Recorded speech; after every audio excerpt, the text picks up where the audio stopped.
प्रिय बच्चों, आज हम सभी सामान्य हिंदी के अंतर्गत संस्कृत खंड का अध्ययन करेंगे, जिसमें द्वितीय अध्याय है। प्रथम अध्याय भोजस औदार्यम है, जो इस कोविड-19 की वजह से आपके पाठ्यक्रम से बाहर कर दिया गया है। इसलिए द्वितीय अध्याय आत्मज्ञ एवं सर्वज्ञ का अध्ययन करेंगे। तो आइए पहले इस शीर्षक का मतलब समझें, अर्थ समझें कि आत्मज्ञ एवं सर्वज्ञ का अर्थ क्या है।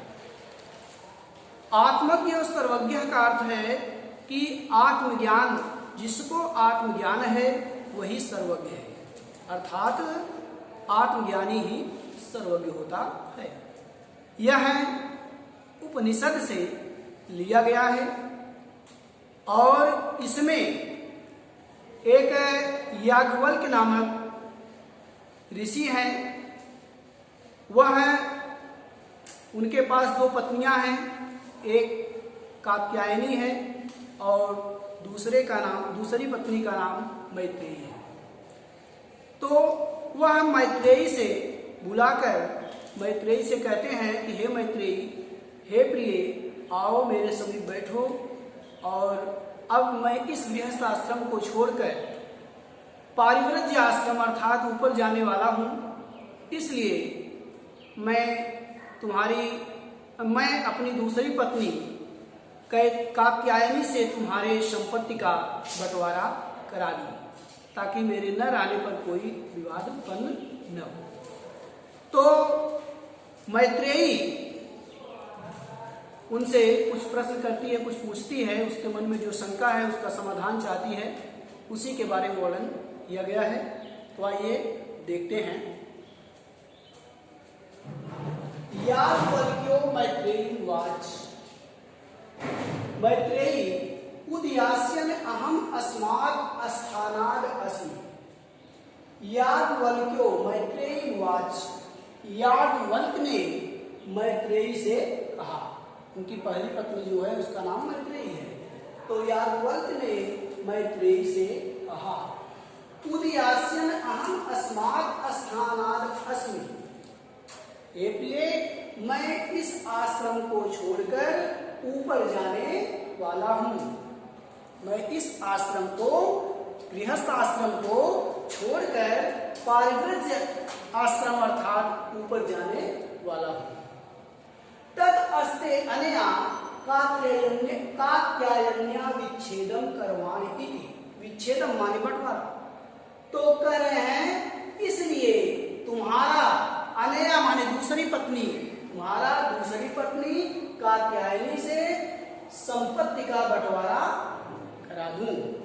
ठीक है, संपत्ति का बंटवारा कर दूं। मैत्रेयी वाच, मैत्रेयी बोली, यदीयं सर्वा पृथ्वी वित्तेन पूर्णा स्यात्। यदि संपूर्ण पृथ्वी, वित्त से तात्पर्य धन, धन से पूर्ण हो जाए, यदि संपूर्ण पृथ्वी धन से परिपूर्ण हो जाए, तत् किम, तो क्या, उससे, तेनाम अमृतास्यामि, तो क्या मैं उससे अमृत को प्राप्त कर लूंगी, तो क्या मुझे अमृतत्व मिल जाएगी। याज्ञवल्क्य वाच, नेति, याज्ञवल्क्य बोले, नेति नहीं, नैति ऐसा संभव नहीं है, ऐसा नहीं हो सकता। अर्थात धन से तुम्हें मोक्ष की प्राप्ति नहीं हो सकती। यथैवोपकर्वतां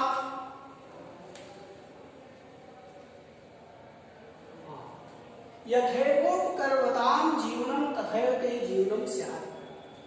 यथैवोपकर्वतां, जैसा साधन संपन्न अर्थात धन से परिपूर्ण, जैसा धन से परिपूर्ण व्यक्तियों का जीवन होता है, वैसा ही तुम्हारा भी जीवन होगा। अर्थात जैसे धन से परिपूर्ण व्यक्ति का जीवन सुखमय होता है, तो उसी तरह से धन से परिपूर्ण व्यक्तियों का जीवन जैसा होता है, वैसा ही तुम्हारा भी जीवन होगा। लेकिन धन से तुम्हें मोक्ष की प्राप्ति नहीं मिल सकती या अमृत की प्राप्ति नहीं मिल सकती। अमृत तत्व से तू नास्ति वित्तेन इति, यानी धन से अमृत की प्राप्ति नहीं हो सकती, अमृत को प्राप्त नहीं कर सकती। सा मैत्रेयी उवाच, वह मैत्रेयी बोली।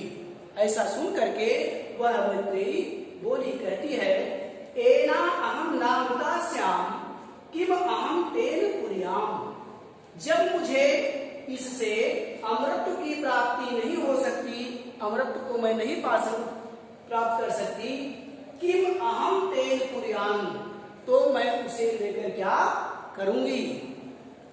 ठीक है, इसके बाद फिर आगे है तदैव भगवान, भगवान शब्द याज्ञवल्क्य के लिए आया है, तो कह रही है देव भगवान केवलम अमृत तत्व साधनम जानाति, इसलिए हे महाशय केवल या हे श्रीमान केवलम अमृत तत्व साधनम जाना तदेव में हुए, केवल मुझे जो अमृत को प्राप्त करने वाले कराने वाले साधन हो उपाय हो, तदेव में भूई, यानी अमृत को प्राप्त करने वाले जो साधन आप जानते हो, जो उपाय जानते हो, तदेव में भूई, वही मुझे बताएं।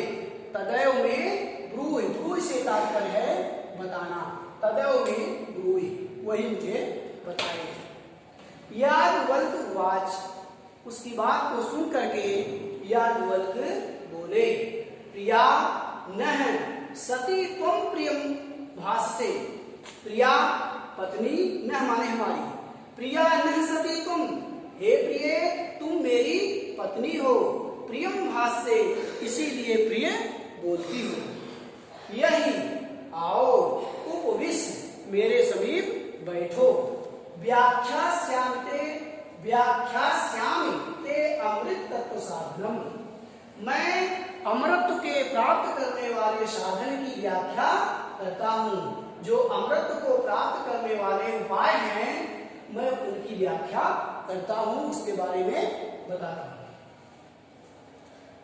याज्ञवल्क्य उवाच, याज्ञवल्क्य बोले न वा अरे मैत्रेयी, नहीं अरे मैत्रेयी, पत्युः कामाय पति प्रियो भवत्, पति की कामना के लिए यानी इच्छा पूर्ति के लिए पति प्रियो भवति, यानी पत्नी के लिए पति प्रिय नहीं होता, पति की इच्छा पूर्ति के लिए पति प्रिय नहीं होता।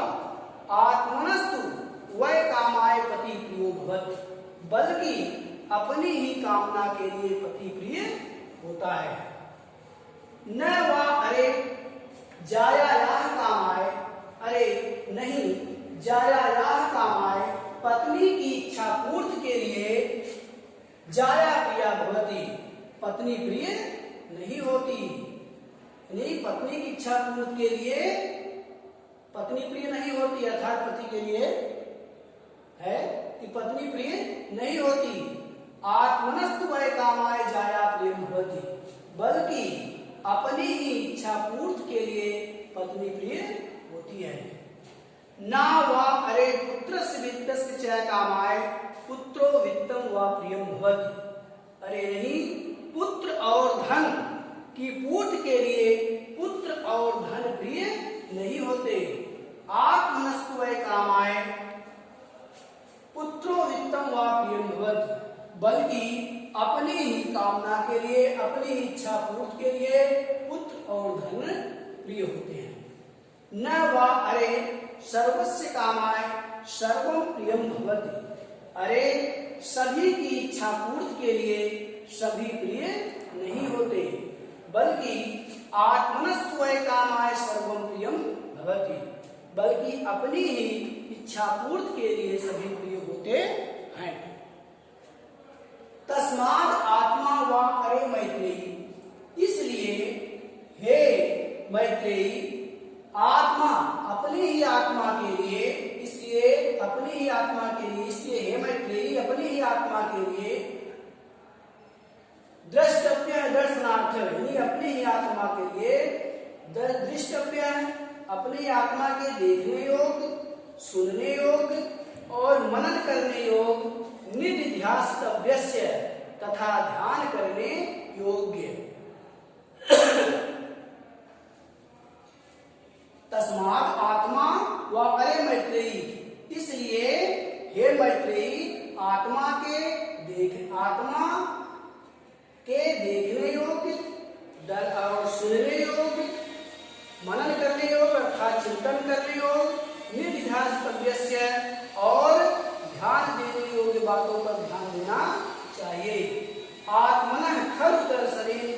सर्वं विदितं भवति। यह निश्चित है, खलु माने निश्चित, आत्मना खलु दर्शनेन इदं सर्वं विदितं भवति। यह निश्चित है कि आत्मदर्शन से ही यह सब ज्ञात होता है, यह सब संभव होता है। इस प्रकार से इस अध्याय की व्याख्या समाप्त हुई। अब इससे संबंधित कुछ प्रश्न आप लोगों को दिए जा रहे हैं। उन प्रश्नों का उत्तर लिखकर आप ग्रुप में प्रेषित करेंगे। पहला प्रश्न है कि